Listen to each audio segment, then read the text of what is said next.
The Mazda CX-9 key fob requires battery replacement occasionally. To open the case, locate the seam or release button on the back.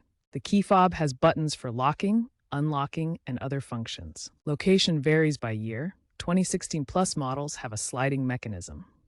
For different model years, battery types may vary, but opening is similar. Use a magnifying glass to closely examine the seam. Gently pry or slide the cover open using a flathead screwdriver or coin. Avoid forcing to prevent cracking the plastic. If forced, the plastic can crack as shown here. For flip-open designs, simply press the release latch. Ensure you don't damage the internal components while opening. Once the key fob case is open, identify the battery type, which is typically a 3-volt CR2032 coin cell. Note the orientation of the old battery. The positive plus side is usually facing up. Use the screwdriver to carefully lift the old battery out.